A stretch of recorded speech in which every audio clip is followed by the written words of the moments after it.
you're going to become an expert of how to sell your product, how to manufacture and probably sell your product.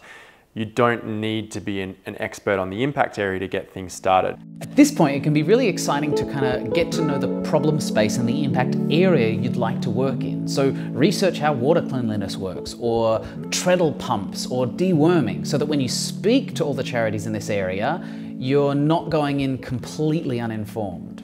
So what we want to do here is get enough knowledge to really be able to understand, how the impact area works and why the impact you're creating is, what makes sense in this particular circumstance.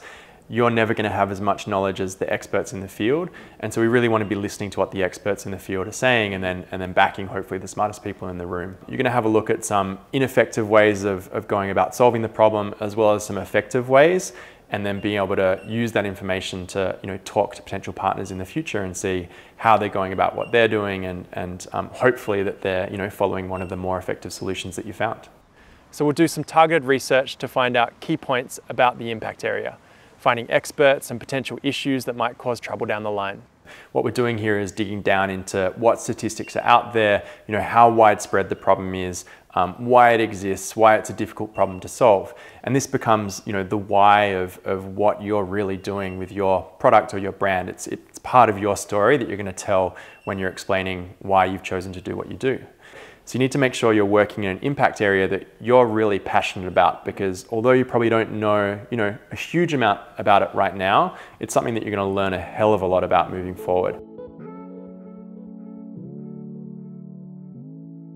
So we need to make a call, I guess, on whether we want to be funding an actual solution that's existing and well understood and is having impact. And it doesn't make sense to be funding a solution if it's not proven and it's not necessarily having impact at all. If we're talking about education is a great one, then supporting a school program where we know that we can put a child through school for $10 a head, that's an incredible investment.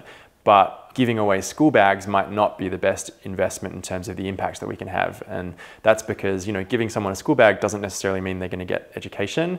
By giving the school bag away, we're potentially going to erode the market for the local school bag seller who's now out of a job because we've just flooded the market with free school bags that all these kids, are using at school. And so we want to find out enough about the impact area to make sure that we're able to make smart decisions when it comes to selecting a really good impact partner for us to work with.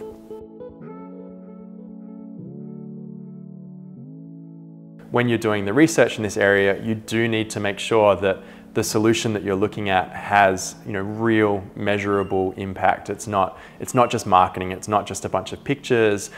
We know that the solution is creating a real difference, and that's something that's been measured and proven. Looking at maybe white papers, reputable news sources, but not blogs. If you're looking at something on Wikipedia, you're checking the sources to see where that information's come from to make sure that you're looking at the right stuff. Keep your eye open and see what experts might be out there who you can have a conversation with, and see if they can help you get up the learning curve quicker than you can yourself. Once you've done a bit of research online about the impact area, it's really great to write down some key statistics, effective interventions and ineffective interventions. There's a spot in the Google template for all that. Once you've done this well, you're probably going to have a page of information that looks at the key statistics, and these are going to be really important for you to market what you're doing and talk about why your product is so important because it's helping to solve this problem.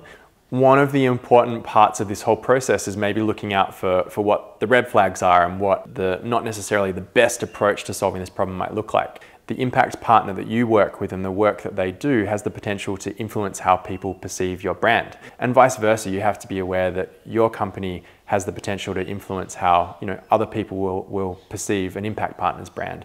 So it's kind of a two-way street, and that's something that I think is important to acknowledge as you get into this process. If you get this part really right, and it means that you're backing the right impact partners in the future because you're well researched, you'll find that experts in the field will come out and say, this is awesome and I think people should get behind this. And that's going to give what you're doing some really positive weight in the field, and hopefully help you to attract more people to support and get behind your product or your brand. Cool.